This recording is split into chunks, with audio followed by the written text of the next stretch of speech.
పొట్టిగా ఉండడం వల్ల ఎన్ని కష్టాలు తెలుసా? మనకు ఒక పేరుందనే అందరూ మర్చిపోతారు. పొట్టి పొట్టి పొట్టి పొట్టి అనే పిలుస్తారు. ఇంకా పోతే ప్రతి ఒక్కడు కాంప్లైంట్ తాగు అంటాడు.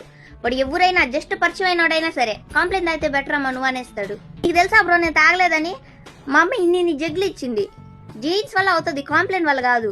అప్పుడంతా నా కాలికి బొట్టనేల కన్నా పక్కన వేలు కొంచెం పొడుగుందని ఈ పిల్ల బాగా హైట్ పెరిగిపోద్ది, ఈ పిల్ల యాప్ చెట్టు అంత హైట్ అయిద్ది అన్నారంట. యాప్ చెట్టు అంత కాదు కదా, యాప్ పుల్ అంత కూడా అవ్వాల. నేను డ్రెస్సులు మనకు నచ్చిన డ్రెస్సులు మనం వేసుకోలేము, కిడ్ సెక్షన్ లోకి వెళ్ళి వెతుక్కోవాల్సి వస్తుంది. ఎన్సీసీ, ఎన్ఎస్ఎస్ వీటి వేట్లోనూ మనల్ని తీసుకోరు. స్కూల్లో ప్రేయర్లో అందరికన్నా ముందు నిల్చోవాల్సి వస్తుంది. నాకు యాక్చువల్లీ దాని గుణం చాలా ఎక్కువ. నాకు బ్లడ్ డొనేట్ చేయాలని చాలా ఆశ. కానీ నువ్వున్న అండర్ వెయిట్ కి నీకే ఎవరో ఒకరు బ్లడ్ డొనేట్ చేయాలమ్మా, నువ్వేందుకు బ్లడ్ డొనేట్ చేసేది పక్కకు పో అన్నారు. వెయిట్ ఎంత ప్రాబ్లం అవుతుందంటే నేను డిగ్రీ చదివేటప్పుడు, అది కూడా డిగ్రీ ఫైనల్ ఇయర్ అనుకుంటా, ఓ 10th క్లాస్ వాడు వచ్చి నాకు లైన్ వేస్తున్నాడు. వాటర్ వరల్డ్ ఆడుకోవడానికి పోతే చిన్నపిల్లల స్విమ్మింగ్ పూల్ లో ఉండాల్సి వస్తుంది. వాళ్ళేమో రింగా రోజెస్ ఆంటీ అంటున్నారు. సరే అని మన ఏజ్ వాళ్ళు యూజ్ చేసే స్విమ్మింగ్ పూల్ కి వెళ్తే ఊపిరాడకుండా అయిపోతున్నా నా హైట్ కి. 25 ఏళ్ళు వచ్చిన అమ్మాయిల్ని కూడా పట్టుకొని వేసుకులమ్మా అని అడుగుతున్నారు.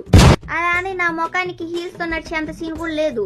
ఆల్రెడీ హీల్స్ ట్రై చేసి ఒక 2-3 సార్లు చెట్లలో పడ్డా.